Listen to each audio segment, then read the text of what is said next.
Welcome back to NTV News First Edition.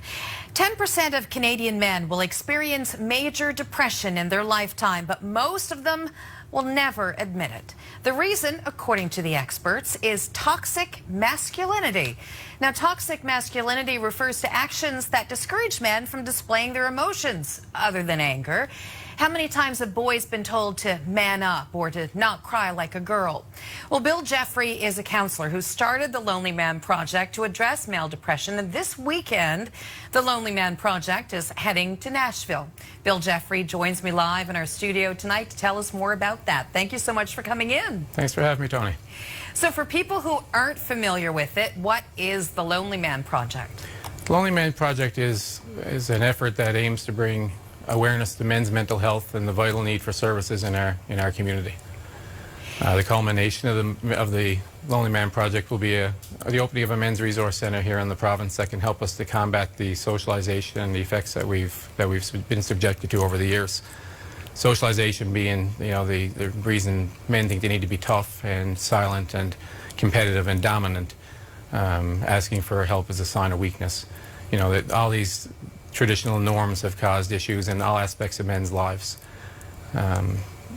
We're hoping to change some of that with the Lonely Man Project. Are we seeing a change, starting to see a change in the way we talk to our boys about their emotions? We're being a lot more cognizant of it. We're certainly trying a lot harder. Parents are certainly aware of how they're talking to their lads and bringing them up. I think it's not a time right now to tear men down. I think it's a time to build men up, and we need to meet men where they are and give them the tools and the resources and the programs and access to services so they can make the transformation and get to where society needs them to be. As a parent and as a traditional male that was brought up to think and talk a certain way, I coached my son's baseball team a few years ago, I guess maybe 3 years ago, and my son got hit with a pitch.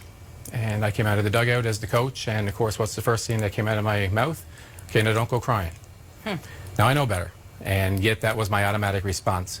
So I'd like to say that we're all 100% and we're certainly moving in that direction, but we certainly all have a lot of work to do and a lot of self-improvement in order to challenge the scripts that we've been given over the years of what traditional masculinity has been causing us. Who benefits from this?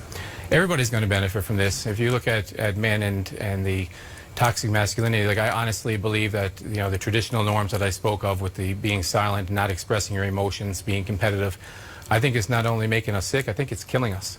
And I think the suicide stats in the province certainly adhere to that as well.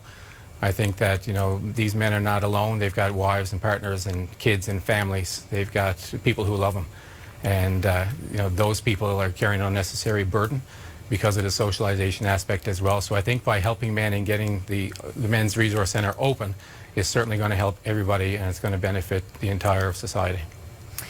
Now, the Lonely Man Project is heading to Nashville this weekend. What's happening there? What's going on? Well, first I'd like to thank everybody. I came on with you, Tony, back in January, and we did a crowdfunding piece, and we certainly raised money. We had a lot of support across not only the province, across the country. A lot of people from different countries were contacting me.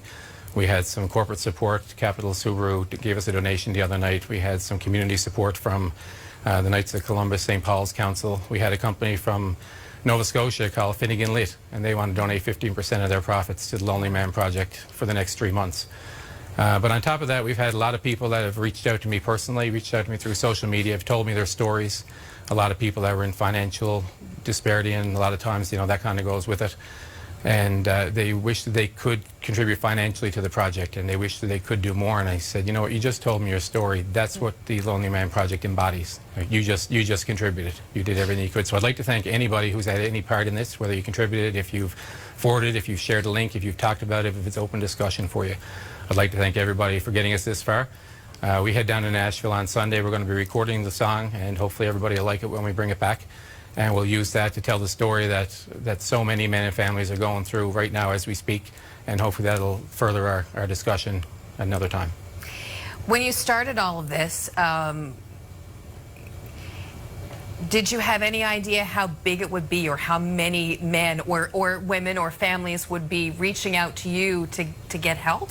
I had an idea because when I started this program, it was actually started by a few, the idea came from a few women telling me about their men. And these guys wouldn't go get help, and when the ladies went back and talked to them, they didn't know where they would go to get help. So, you know, a lot of times when it comes to depression, especially in men, we have never even had a campaign in the province to talk about men's depression, and the fact that, along with the traditional symptoms of depression, a lot of times it's rage, it's anger, it's irritability, it's reaching out and creating conflict are the hallmarks of male depression, and we've never told anyone. So I had a good idea when I started talking to people that this is something that is very prevalent in our culture. It's very prevalent across the country, and it's something that we haven't talked a whole lot about. All you need to do is you know, quietly have conversation with people at the workplace, at the gym, at the grocery store. And like I tell people all the time, you know, when it comes to men's mental health, we all know a guy. Well, Bill Jeffrey, thank you so much for coming in to tell us all about this, and best of luck in Nashville. Give us an update when you come back, will you? I absolutely will, Tony. Thanks so much for your support. I appreciate it.